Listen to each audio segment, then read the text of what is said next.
Like that.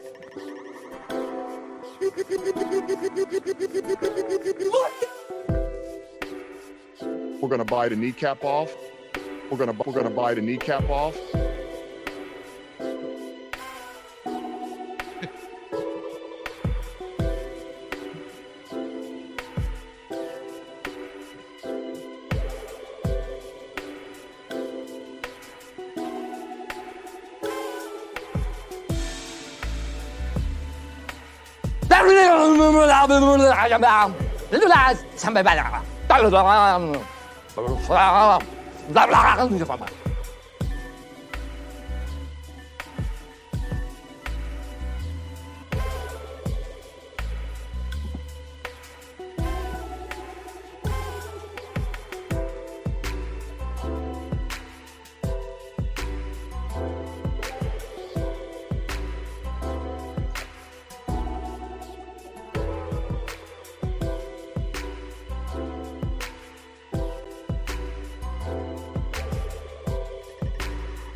Chad's in the background already. I told him to join at 7:30. There he's gone now. He was drinking already, I think. Oh shit, we're live. I'm drinking already.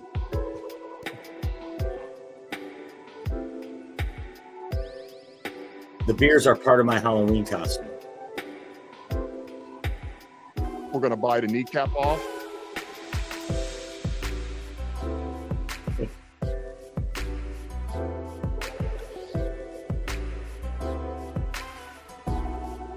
J Mommy in the house. Means we're gonna have some good takes today. Somebody with some brains. Right. At least somebody on this show will have a good take.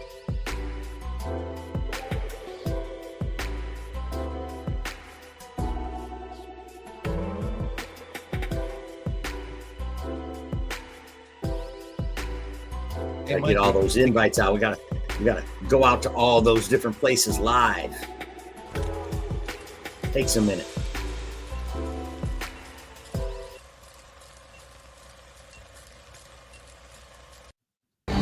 Yo, the lies so that you never make it. Hopeless, so it seems. Eyes closed, hands open wide to embrace your dreams.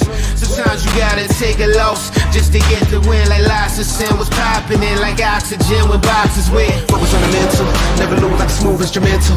Better choose on the move in a pinto. Choose what I get to, never lose smooth on the move, but it's simple. Never give up and we running it maybe. We just keep winning, we conquering daily. Envision and pay me, it's never to sway me. Indigenous, maybe we winning, it's crazy. Your opportunity, your opportunity, your opportunity, it's your opportunity, your opportunity, your opportunity, your opportunity, it's your opportunity, your opportunity, your opportunity, your opportunity, it's your opportunity, your opportunity, your opportunity, your opportunity. Good evening, everyone, and welcome to the Main Event Football Show on the Villain Squad Network, powered by NFL Shop.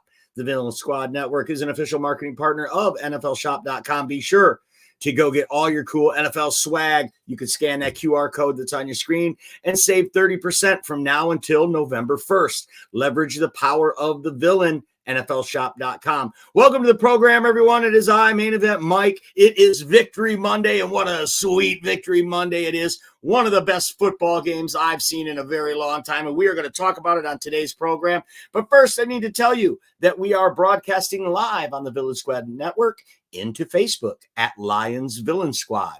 Also in Facebook at Detroit Lions News Podcast. Big thanks to Joe Chapp and the boys for letting us join that huge network and broadcast our live show in there. We really appreciate it.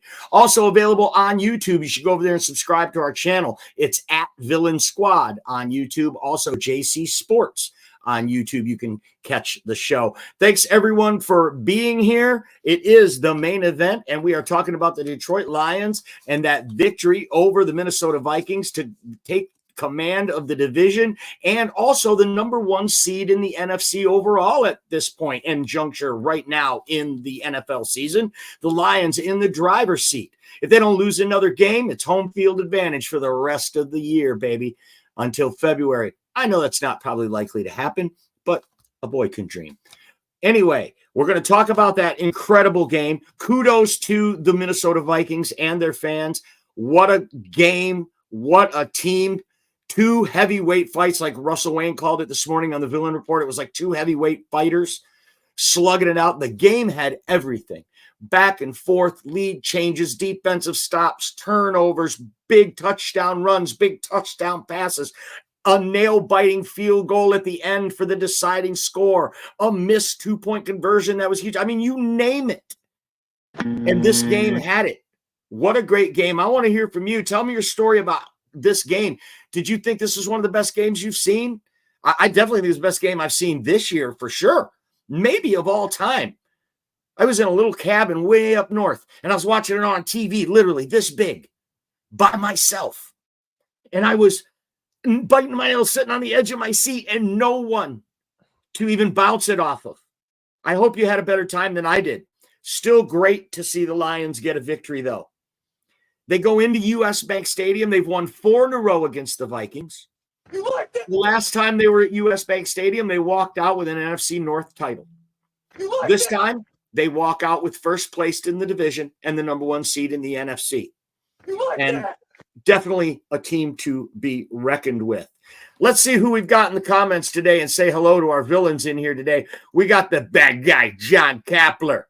Humble is the word for the last 2 weeks when it comes to opponents. Now we need to be humble. And remember, given any given Sunday, when our next opponent play fundamental ball, absolute no problem for the victory. And that's something we're going to talk about today, John.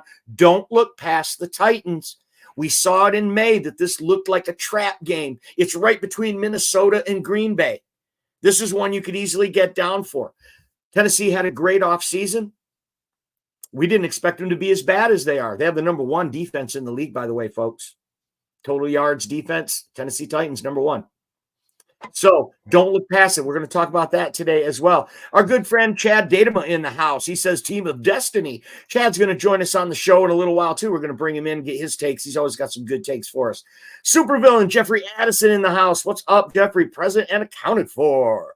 Davey, great to see you in here as well. J Mommy back on the program. Great to see you in the chat, J Mommy. The Lions don't look past any team one game at a time. It's almost like you knew what I was going to say, J Mommy. That's uncanny. Jordan Mijo, what's up? One Pride. David in the house. Great W for the Lions yesterday. Couldn't agree more. One of the best Packer fans out there. Good take. Packers are 5-2. Better record than last year's record. And they're the truth. No doubt about it. Jordan Love is the truth. That defense is for real. One thing I wanted to talk about tonight, too, it's for Lions fans, it's sad. I mean, we get a big win, and then everyone in the division wins. Then this week, the Bears get a bye, and we got to play Minnesota. We beat Minnesota, but Green Bay wins. This division, folks, no joke. It's only, I mean, it's the best division of football. Everybody's saying it. Packers are 5-2 and for real, and that Week 9 game is looming large. Lions against the Packers. And that's why we can't look past the Titans next week, because these games, these hard games, Seattle, Dallas, Minnesota in Minnesota. And then you got Packers in Lambeau. That's a tough stretch. Oh, yeah, by the way, Tennessee at home. So don't look past Tennessee Titans, folks. It could be dangerous. Dwayne in the house says, good evening to all.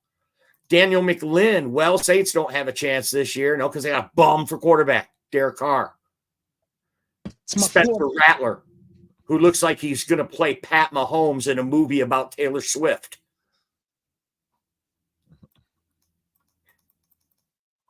Joseph in the house says Goff is the greatest bridge QB of all time. Yeah, he's a bridge, yeah. Dan Campbell said at his press conference today, so glad he's ours. So glad he's with us. Some really great quotes in the Dan Campbell presser today. We're going to go over that as well. Dwayne in the house. Joseph, at least memes, the queen of memes in the house. Agree, Mike. One of the best games ever. Yes, thank you. Definitely. It had it all, man. If not for 1 for 7 in the red zone against Tampa, we'd have been looking at 2 5-0 teams slugging it out. They surely would have flexed that game probably to a different time slot if it hadn't been for 1 for 7 against Tampa. But still, despite that, still a great game. And it didn't need any more hype because all the talking and everything was done on the field by 2 really good teams. Believe me, we're going to see Minnesota again at the last game of the year in Ford Field. We're guaranteed to see them then. But I don't think they're going away. I don't think they're going to fade. They got Darnold Schwarzenegger at quarterback. So, hey, Darnold, what'd you think of that game? How about that 2-point conversion? Failed attempt. You can get on the back of Sam Darnold.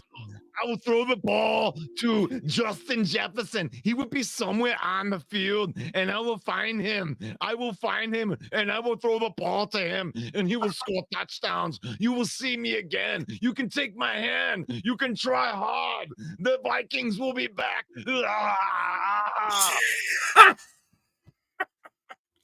Yeah, they tried to take your hand, and they picked it off. Brian Branch picked it off. What a sniper this kid is, Brian Branch, right? Goodness gracious. We're going to talk about that, too. Before we talk about that, though, I want to talk about Jake Bates. Kickers, yeah, that's the top of the list. Jake Bates.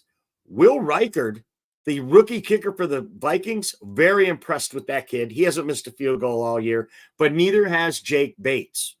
10 for 10 on the year, including a 44-yarder to seal the game yesterday. Ice water in his veins.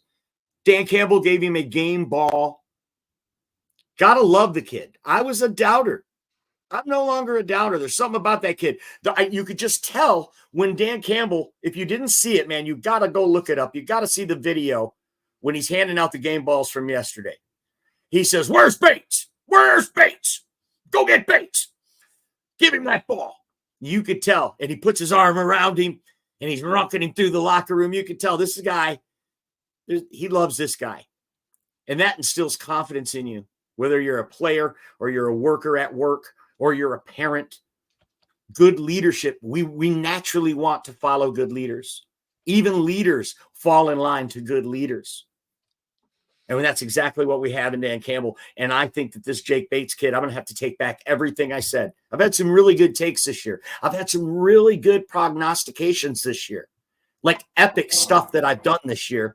Not to toot my own horn, but I don't usually do that. But I've made some really great picks. You can check out our YouTube archive and see what Russell Wayne and I have predicted because we're so invested in football. We have our finger on the pulse. We digest everything that's out there. And I made some really good predictions, but I made some bad ones too. I said Jaden Daniels was going to be a bust. Now, that didn't work out so good so far. And I said that Jake Bates probably won't be our kicker halfway through the year. I said that. I'll own it. I was wrong. I take that back. And not because he's 10 for 10, but just because of the way Dan Campbell walked him through the locker room to give him a game ball. Makes me feel so good knowing. I mean, Jake Bates is going to run through a wall for this guy now, if he wouldn't have already. There's a bond there, and that's something special. And I think that when you find that, I know it's a business and everything, but right now, this is the kid for Detroit. This is the guy to kick the ball. His story is great. Ice water in his veins, a 44-yarder. The first thing out of his mouth is he gives credit to the offense for getting him down there with a minute left. And then he gives credit to the snapper and the holder. Dan Campbell also credited the entire special teams unit in his post-game press conference, saying, quote, it's all 3 phases. And then he praised Dave Fitt, the special teams coordinator, for the job and the game plan he put together. And Jack Fox, a 63-yard punt at a crucial time in the game in the fourth quarter. To me, that was the biggest sequence of the whole game. I want to hear it in the comments from you. Tell me, what was the biggest turning point for you? What was the biggest play in that game? There were so many. We're going to nominate Lion Villain of the Week this week too. So we're going to pull up some stuff for you and let you vote on who do you think should be the player of the week this week. John Herman in the house says, good evening. What else we got here? What do we got? We got any responses here? Oh, there we go. Joseph Osteen says, I just want to say that the refs suck. Well, thanks, Joseph.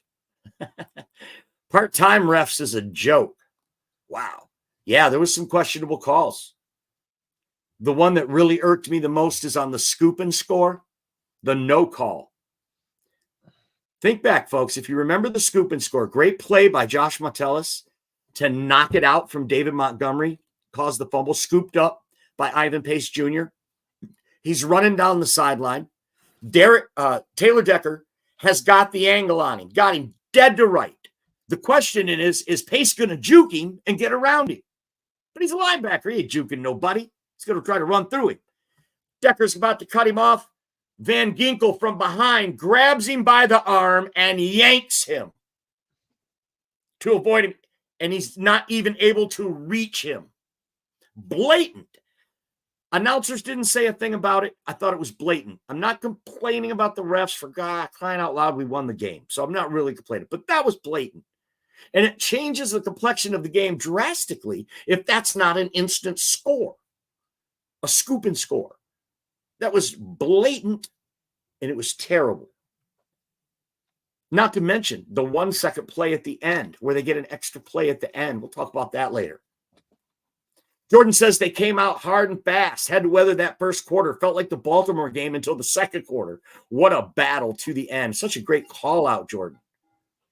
This was a battle of the coordinators. Flores versus Ben Johnson. Kevin O'Connell calling the offensive plays against Aaron Glenn. It was a chess match.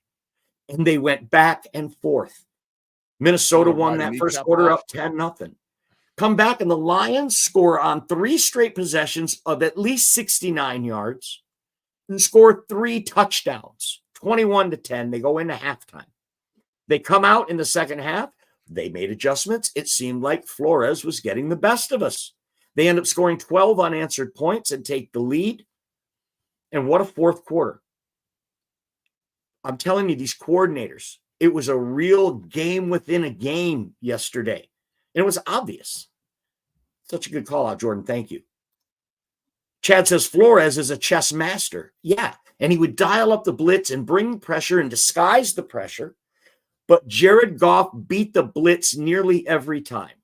Him and Ben Johnson had an answer for it. These two teams aren't strangers. They know each other. They know what's coming. And just like Chad knows it, the Flores is a chess master, everyone knows it. And it was a hell of a duel between some great football minds. Steve says, I really believe in a couple of weeks the Packers-Lions game is going to be a fun one to watch. Epic. Epic indeed. That final game of 2022, and then we come back in 23 and put a beat down on you in Lambeau again. The Packers were so pissed. They came in on Thanksgiving, jumped all over us in the first quarter. Nothing we could do. And that's the taste that got left in our mouth. That loss. So bad blood. These teams don't like each other. They do not. And the fan bases don't like each other much either. So it's definitely going to be a slobber knocker in Lambeau next week. You don't get to use that word slobber knocker very often, do you? A-Dub, good Packer fan in the house. Happy Victory Monday, everyone. And same to you, sir. Great day to be a Lion fan. John Herman couldn't agree more. Dwayne in the house says the last game of the season versus the Vikings will determine who has home field advantage. It's a great call out. It might decide the division, Dwayne. And here's what I love about that game. Such a good call out. When the schedule came out in May, the kickoff time for the game was to be determined. It's still to be determined. After yesterday's game, which I consider an instant classic, we'll put the quotes up there. Instant classic, yesterday's game. 9 out of 10, I'm believing this game is going to be flexed to a primetime spot, regardless of what happens the rest of the way. These two teams make for must-see football. It's exactly what the league wants, parity. They want an even playing field. That's why they have a salary cap and all these other kind of rules, 53-man roster, things that promote competitive balance. And when you talk about competitive balance, there doesn't get any more balance than Lions versus Vikings. And you can look at yesterday's game, and the last two meetings between the Vikings. The stats are almost identical in every category, every major category. Rushing yards, separated by 4 yards. Passing yards, separated by 5 yards. Each team with 4 sacks. Time of possession, right down the middle. Number of plays, right down the middle. It doesn't get any closer than that, folks. This is going to be a hell of a game at the last game of the season. It's going to be interesting to see who's still standing. Who's going to be injured? Who's going to be out? Who's going to be coming back from injury? Maybe you guys get Blackman back, your corner. Minnesota, maybe you get Blackman back. That would be nice. And you got to figure that the Green Bay Packers are going to be right there in the mix as well. And don't count out the Bears this year. They're 4-2 right now on their bye week. Best division of football. The records show that. The stats back that up. The 4 teams in the NFC North are the top 4 teams in the league in point differential. Putting up more points than they give up. That's usually a very good indication of who the best teams in the league are. Now, of course, you still got the undefeated Kansas City Chiefs out there. And they're the final word. They're the big villain. They're the final boss at the end. Let's not lose sight of that. And we know Elise hates them. Bates is amazing, Elise says. Jay Mommy says Bates has teammates that have his back. He's part of the family. The Lions are the perfect fit for him. Such a great call out. Did you see that interview with Bates where he said 18 months ago I was selling, car parts or something in Houston? He thought his NFL dream was over. What a story. Now he comes to a situation with people who believe in him. By the way, the fans, they already loved him. He didn't have to win over the fans. They loved him before he was a Lion from his days in the Michigan UFL team, kicking 64-yarders in Ford Field. They were crying for this guy 3 months before the season started, 4 months before the season started. Don't forget, tune into the Villain Report every weekday morning, Monday through Saturday at 10 a.m., hosted by Russell Wayne. Get the first word in the morning. Get your first football in the morning. Always a good show. On Thursdays, we do our predictions. And I will let you know that this week, out of 13 games, Russell Wayne picked 9 correct games. That's a damn good percentage, folks. Is somebody advertising here in our chat? I'm just going to have to delete all these comments. Come on. Whatever you guys do, do not go to NFLHD.com, please. Do not go there, ever. Gregory in the house. You're my doppelganger. Wow. Go Lions. I am? Yeah. What I'd like to have right now is for all you fat, out of shape, all-star streaming on NFLHD.com pissants. Keep the noise down while I take my robe off and show all the streaming ladies what a real sexy man looks like. Hit the music. Hit the music. Ravishing Rick Rude right here on the Main Event Football Show. Ken Fisher in the house says, Mike, did you see the same thing I did on our winning field goal?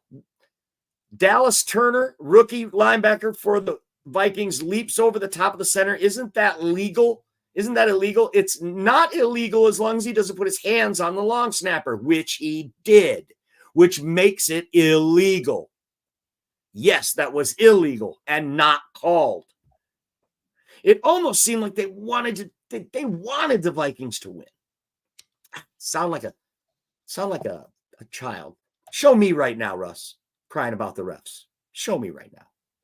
There I am. See me right now crying about the refs. We won the game. I'm not going to cry about it. John says, can we give player of the game to more than just one? Team effort. That's a great call out, but sadly, no. We're going to cut it down. We have 3 nominees here. Put it in the chat. Tell me which one you want to vote for. Jared Goff, only 22 of 25, 280 yards. Amon-Ra St. Brown, 1 touchdown, 121 yards on 8 for 8 targets. Jahmyr Gibbs, though, he's my vote. He gets my vote. 116 yards and 2 touchdowns. Why does he get my vote? Because that 116 yards, folks, only came on 15 carries. Okay? And that first touchdown, 45-yard beauty that he ran, that broke the ice. That stopped the bleeding at 10-0. They were already up on us. You see, this is how the Vikings got to 5-0. They jump out to a lead. Go back and look at every game they played. They jump out to an early lead. Lions expose Viking defense in this way. They jump out to an early lead offensively, and then the defense, Brian Flores is able, he has the freedom to pin the ears back and get creative and bring pressure and blitz more than any team in the league. And that's how they're able, and teams can't recover from that early jump out. They did it to the Lions, and I said, oh boy, here we go. But it was that run by Jahmyr Gibbs that kind of stopped that and ebbed the flow of the momentum back into the Lions side in the first quarter, or in the second quarter. So the first of the 3 touchdowns in the second quarter. Very, very nice work. My vote goes for Jahmyr Gibbs, and he got a game ball as well. All right. Bruce in the house says many peaks and valleys in this one. That's one way to put it.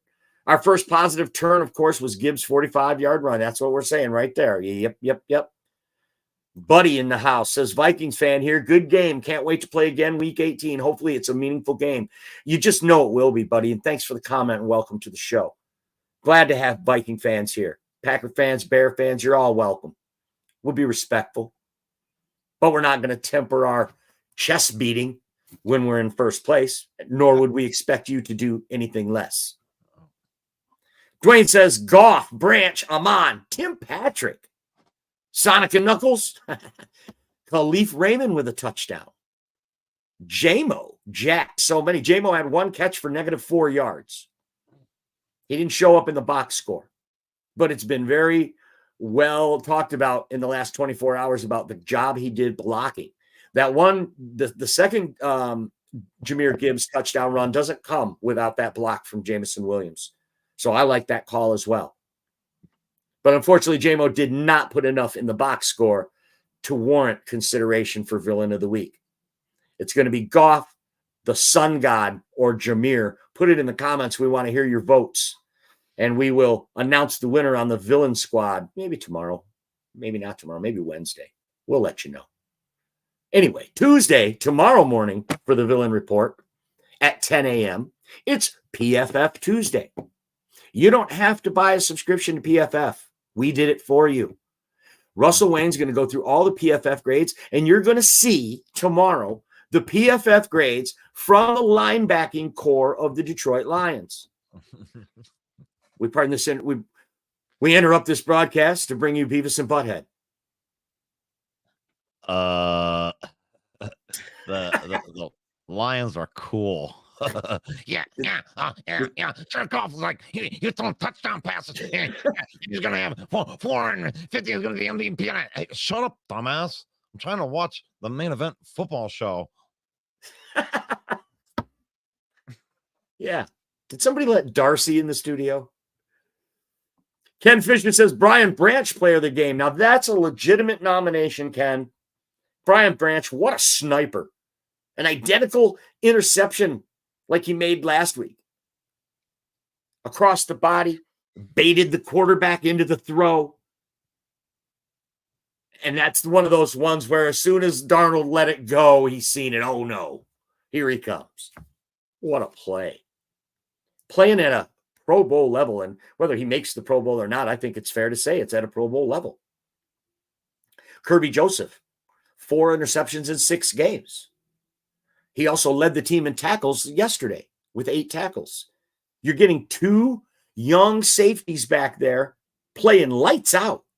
And if either or both get a Pro Bowl nod, We're going to do a whole show about Brad Holmes and what a Jedi master he is. Because the list of Pro Bowl players that he's drafted is already historic in 3 drafts.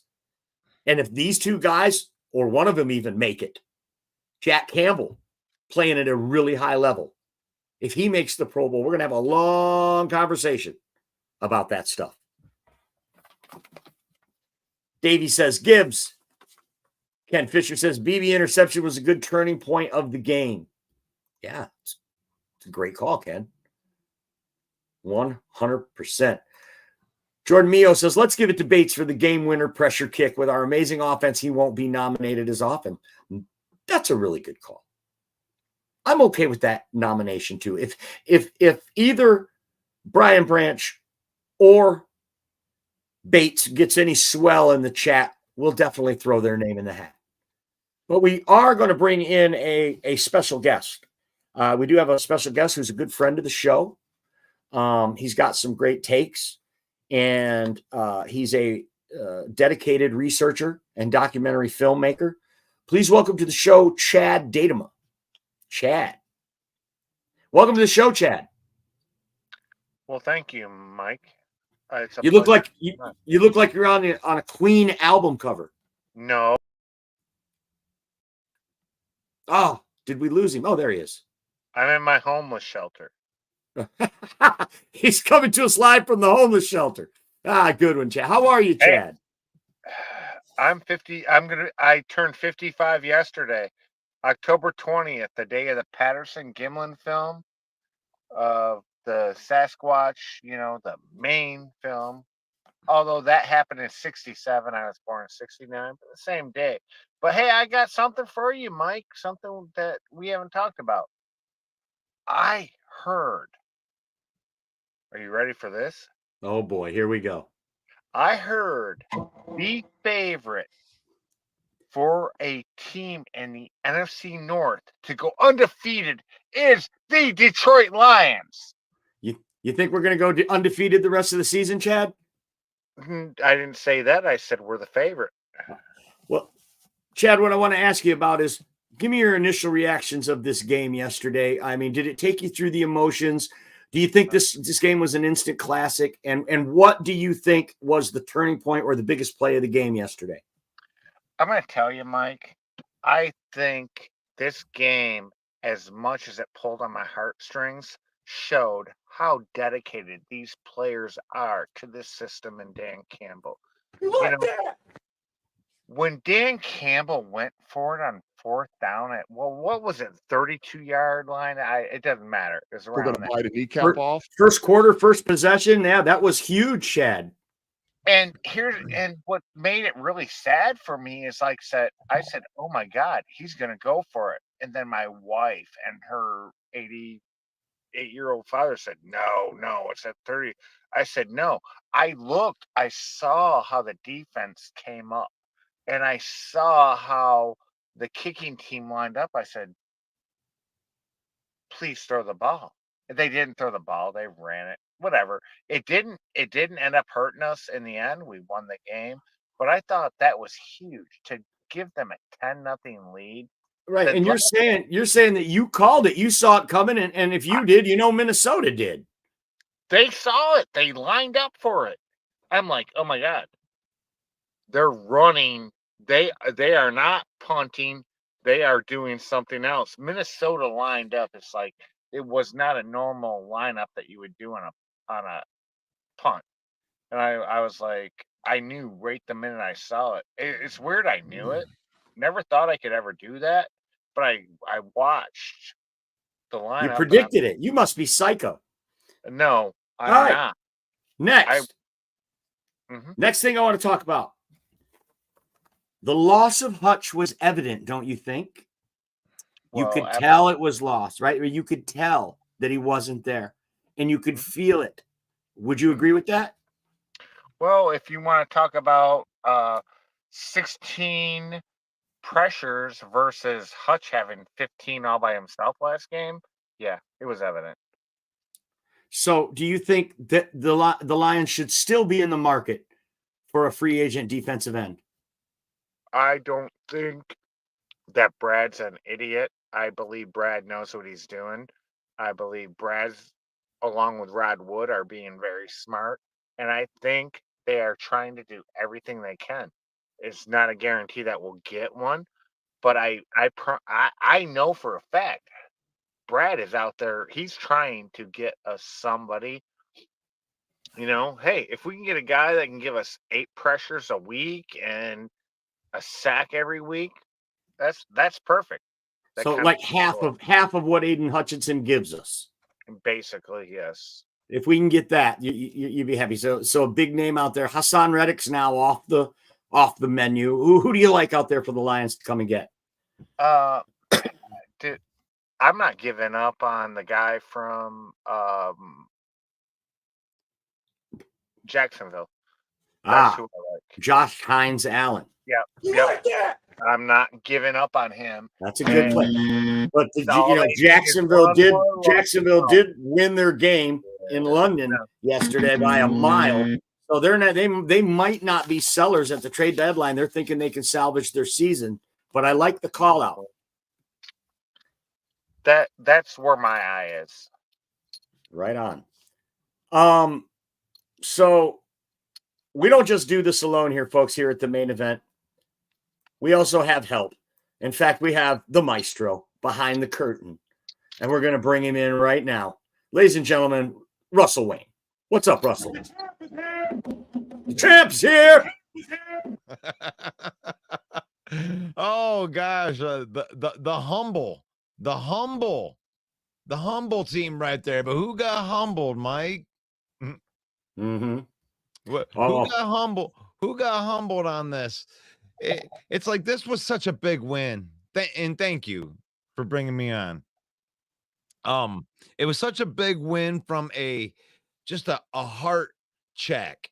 I loved the fact that there was an ebb and flow, that they jumped out to a lead, then we got the lead back, and then we jumped out to a big lead, and then they came back, and then we had to do something.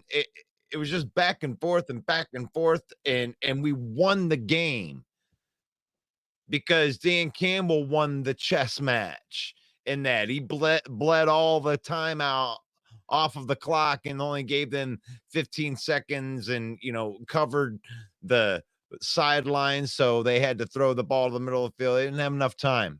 And we can talk about that last play here in a little bit, but it was like it was done well. I love the way that Dan Campbell is coaching, especially at the end of the game. He goes for too much, whatever. I mean, if you only like it when he doesn't get it, then that's fine. I mean, that's fine. You're entitled to that opinion. But the thing is like you got to take the good with the bad. But the thing is, at the end of the game, at the end of the first half, too, he managed the clock very well at the end of the first half, too. So you got a coach that is thinking ahead, at least going, okay, I got a plan. All right, at this 4 minutes when I get 2 first downs, I can work. He's working out these plans and then executing them.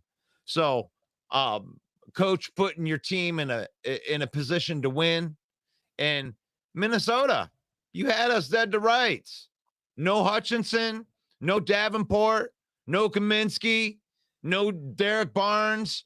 We're wounded animal back here. You are on a bye week, and you let us come up in your crib and leave with the W. Oh, right. That's big. Russ, what was the biggest play of the game for you? Or the most impactful play of the game, or a turning point in the game? I really think that when Jahmyr Gibbs busted the touchdown and proved that defense was very, very much at risk. I mean, because we put him in a trick bag, Mike. What do we say? Oh, man, where's Laporta? Oh, where's Jamison Williams? Well, the thing is you put your resources in to stop those guys, and Amon-Ra and Jahmyr Gibbs kicked your ass. That's what happened, is we put you in a trick bag. You block this, we're just going to do that. We'll hit you with this. Next week, it might be Jamison Williams with 2 touchdowns and Amon-Ra with a goose egg and Jahmyr Gibbs, averaging 2 yards a carry. It's pick your poison. We'll beat you anyway that you So want to get true. beat. So many weapons. And then a mastermind like Ben Johnson back there, cooking up the goods. That's I like our chances. And I like what you posted today on the Villain Squad page, Russ, about how this offense, you like this offense, do you? You like this explosive, one of the best offenses in the league? Well, guess what? We've got them locked up through 2027. Every one of those players, Amon-Ra, Jared Goff, David Montgomery, Jahmyr Gibbs, Sam Laporta, Jameson Williams, even with a fifth-year option, we can keep all of those players together for a very long time right now. So if you like it now, you're going to love it in a couple of years. You like that? Let's go. Let's see what we got in the comments here. Broski Bear. Mike, not sure what you did, but you look younger. Oh, thanks, Broski. Oh, see, the Bears get a bye week. Broski comes in nice, throwing out compliments. Thank you, Broski Bear. It's actually, I shaved off the mustache and the Fu Man. I'm going with the chin strap beard for my Halloween costume. 7 years ago. Abe Lincoln, right? Yeah, see? Russ isn't the only one that can do impressions on this show. Thanks for the comment, bros. Bad guy John Kapler says that Brian Branch touchdown would have not been called back. The foot wasn't out of bounds, and that game would have been over. Yeah, this close. When they showed the real close replay and his heel wasn't touching the line, I was like, oh, maybe we're going to get this touchdown out of this. But he was out of bounds, dude. Come on. He was out of bounds. He clearly. Go ahead, Russ. Well, what I was going to say is like the game was so freaking good, right? So you have on that almost, I mean, that was a split second from being a touchdown for the Lions. And then there was a play that earlier with Tim Patrick where he had his elbow down, and that was almost a turnover right there. That was a little bit. So they washed out on those type of plays too. That's where it was it was such a good slugfest, Brian Flores. I mean, even Aaron Glenn did his thing, bro. Defend the Glenn. Man, they defend the Glenn. No Hutchinson. He comes up with a game plan right there. They only scored 21 points. I mean, they scored 7 of their points on defense, dude. Aaron Glenn held this defense to 21 points.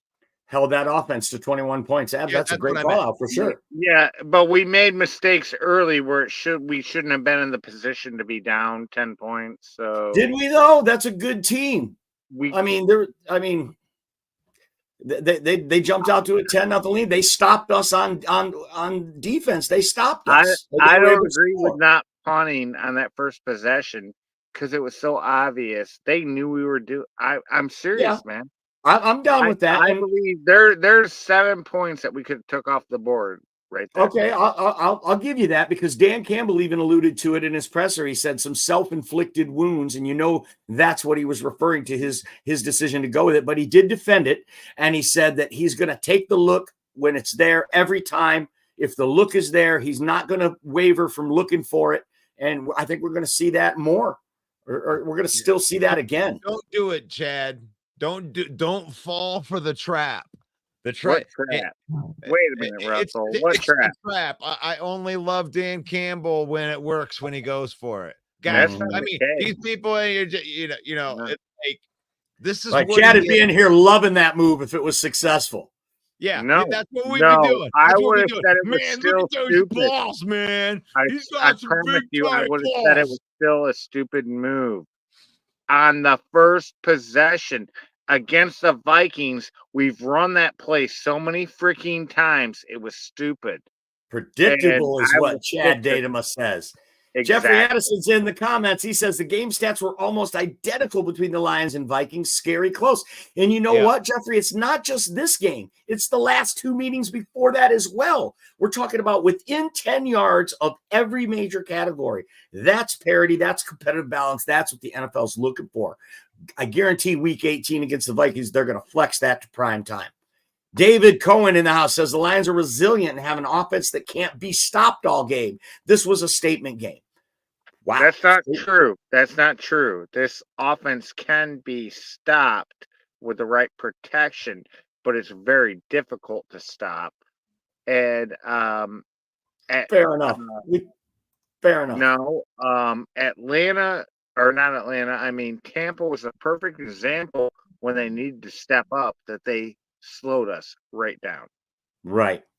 Well, did they really slow us down, or did they just Yep, stop they us when we did. got to the red zone? Because the Lions No, had they double stopped their us when they had to.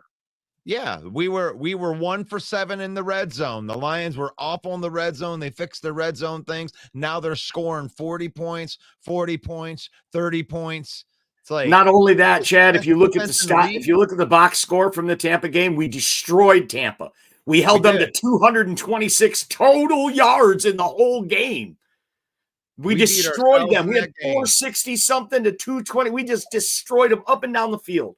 We just couldn't get the ball in, and they answered when they had to. So, your point is very valid, but I just don't think it applies. If it hadn't been for 1 for 7 in that game in the red zone, we'd have been looking at 2 5-0 teams yesterday. Mommy's in the comments. She says, I believe it'll take a couple of games to figure out what works best without Hutchinson. Such a good call out, J Mommy. Let's be real here, guys. 12 to 15 pressures on the quarterback, 4 sacks, 5 QB hits. Let's break that down real quick. Terrible. One of those sacks was on the final play of the game, a Hail Mary with 1 second. Yep. Terrible. Hard to even count that. Also, the Aaron Glenn defense is predicated on a pass rush with 4-man front, a 4-man front. You got to get pressure with 4 guys. They were not able to do that. Kudos to Aaron Glenn for mixing it up. The linebackers played stellar. Rodrigo even played nickel some of the game. Rodrigo had 7 tackles, and some of them were huge. But they didn't get pressure with 4 guys like they can when Aiden Hutchinson is in there.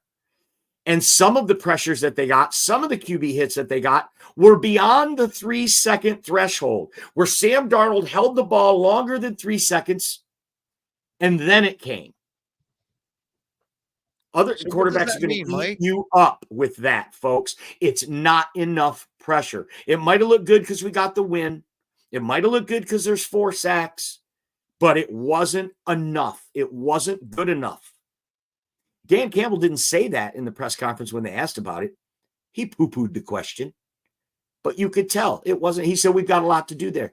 It wasn't perfect, he said, but I really like the way those guys competed, unquote. That's great. They did. They all stepped up. Josh Pascal had a great game. He got in the sack column. Trevor Nowaski. Who?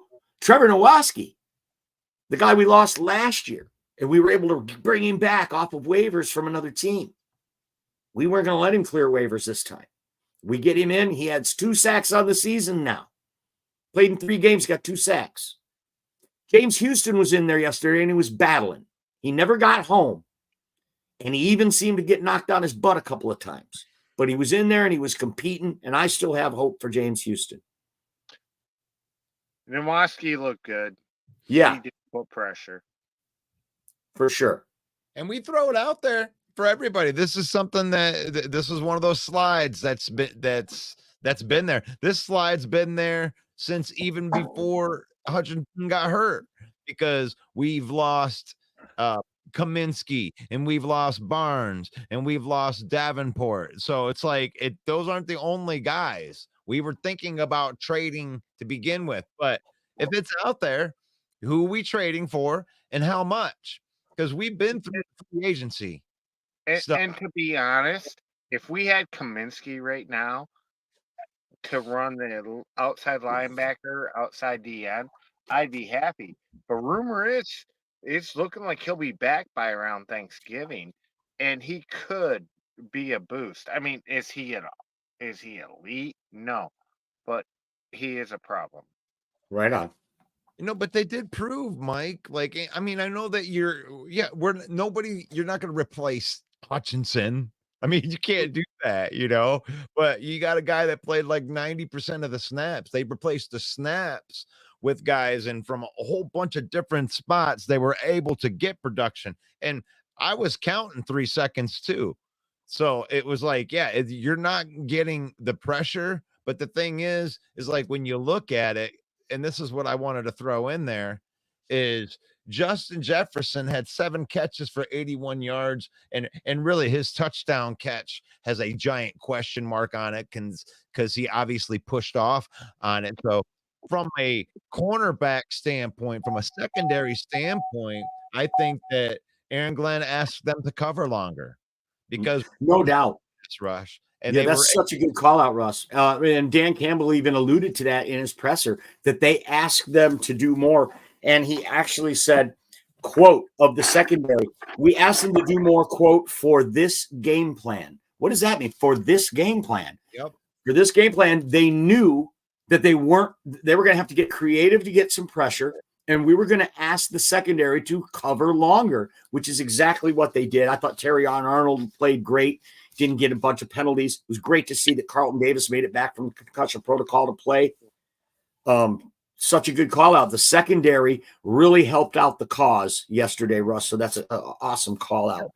And it almost seemed like they sacrificed a little bit of the run defense, didn't it? It's like that. It's almost like it felt like they were a little softer on the run, but they were covering better. And Aaron Jones had, 14 carries for 93 yards. He had a pretty good game. That was the best game that we had given up to a running back all year.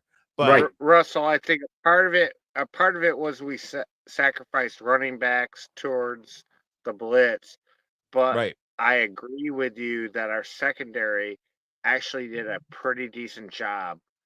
It wasn't a big penalty type game with them, and they did cover, and they did. I mean, they stopped the 2-point conversion. That was a pass. I thought secondary looked decent. That's just my opinion, and I thought we blitzed too many linebackers at times, and that's why we gave up so many rushing yards. Right on. Well, hey, Chad, we want to thank you so much for coming on the show today. We're about to wrap it up here. Thanks again for coming on. Next week. Oh, did he just? Yep, oh, that's fine. Yeah. Oh, he hung up. Okay. Well, you didn't get to finish. Let me finish. Before you go, I wanted your prediction on the Tennessee game. But anyway, this is a weekly show, folks. We look at how good this Vikings game was, but we got another game to look forward next week, and that is Tennessee Titans coming to Ford Field. And while we do that, Russell, I know we had one more topic we wanted to get through. What was it? Well, I mean. Yes. What the hell happened on that last play? Let's close the door on this Vikings game analysis on the final play of the game. Look at that look on Dan Campbell's face. Are you kidding me? That's what he's saying right there. But, Dan, the refs got this one right. Okay? Illegal formation is what they were called for. Sam Darnold spiked the ball with 1 second on the clock, supposedly. When they show me the replay, I see zeros on the clock when the ball hit the ground. I don't know. But if you say that it hit the ground with 1 second, okay. They then lined up in an illegal formation to spike the ball because they didn't get back and set in time, or they wouldn't have had time to spike it. They did not get set in time. This is a loophole in the rules, folks. This took me a lot of research to figure out what happened here. If you remember in the game, the referee kept looking at Dan Campbell saying, one more play. In my head, I'm thinking, isn't there a 10-second runoff? Even if it's a penalty on the last play. Well, this is a loophole, and this is why. Because it's a dead ball foul. Illegal formation is not a snap-killing penalty. You can run illegal formation. You can break the huddle, and just the center and quarterback run out to the ball. Everyone else stays in the backfield, and you hike the ball and spike it.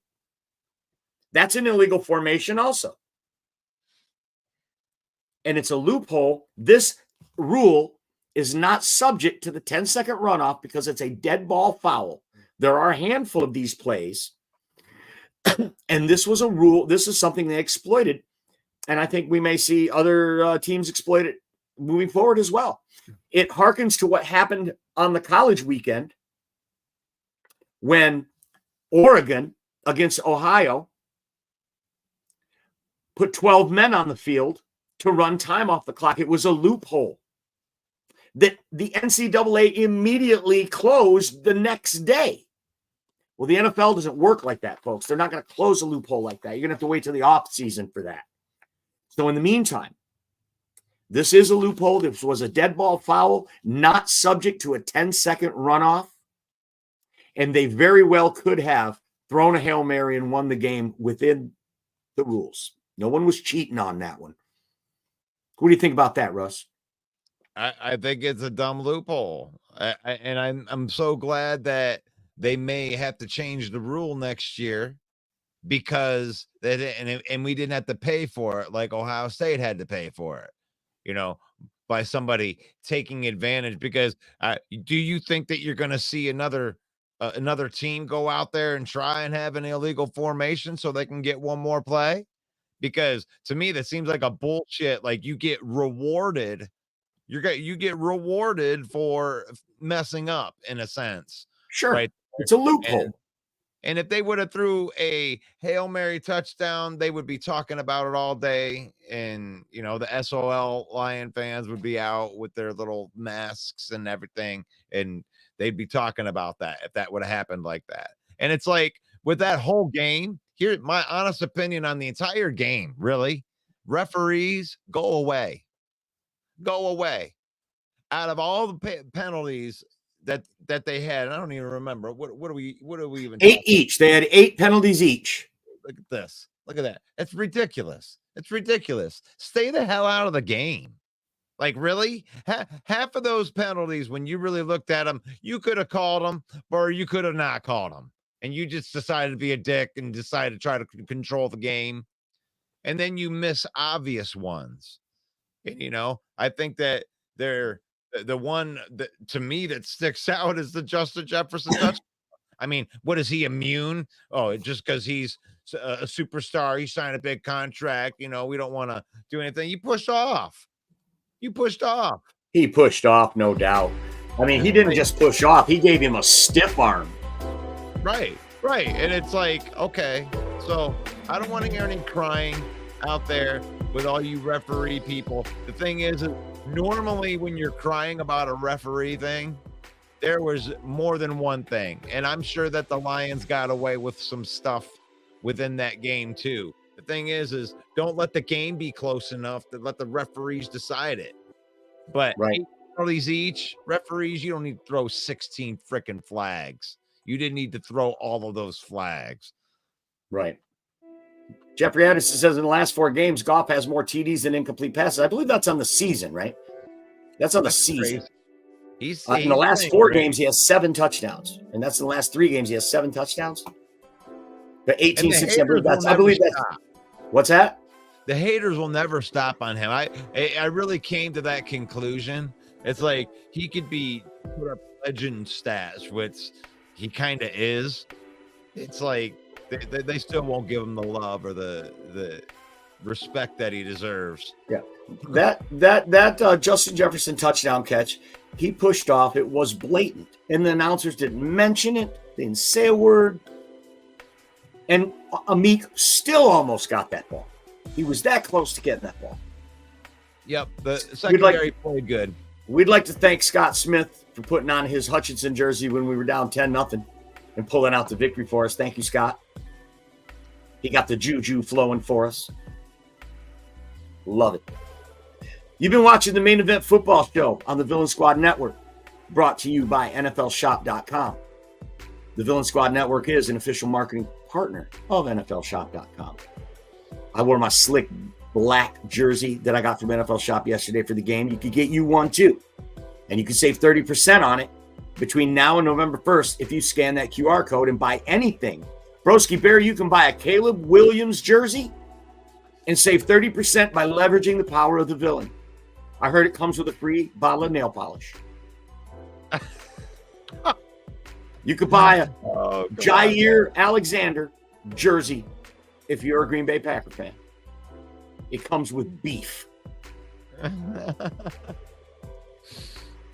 Main Event Football Shows once a week. We'll be back again next Monday at 7 p.m. Eastern time. Thank you to everyone who put their comments in and stuck around with us. And thank you to everyone that's watching on the recorded version on the page. We appreciate you as well. Don't forget, tomorrow morning, 10 a.m., it's the Lions Villain Report with Russell Wayne, and it's PFF Tuesday. Tomorrow we're going to look at some of the grades of the linemen and the linebackers. You're going to be really surprised some of these tackling grades that the Lions have. Be sure to tune in tomorrow at 10 a.m. with Russell Wayne. For Russell Wayne and all of us here at the Villain Squad, I'm Main Event Mike, saying God bless each and every one of you. Peace out. Yo, the lies told that you never make it. Hopeless, so it seems. Eyes closed, hands open wide to embrace your dreams. Sometimes you gotta take a loss just to get the win. Like lots of sin was popping in like oxygen when boxes wet. Focus on the mental, never lose like smooth instrumental. Better choose on the move in a tempo. Choose when I get to, never lose smooth when I move with a sample. Never give up when we running and maybe we just keep winning, we conquering daily. Envision that pay me, it's never the sway me. Indigenous, maybe we winning is crazy. Your opportunity. Your opportunity, your opportunity, it's your opportunity, your opportunity.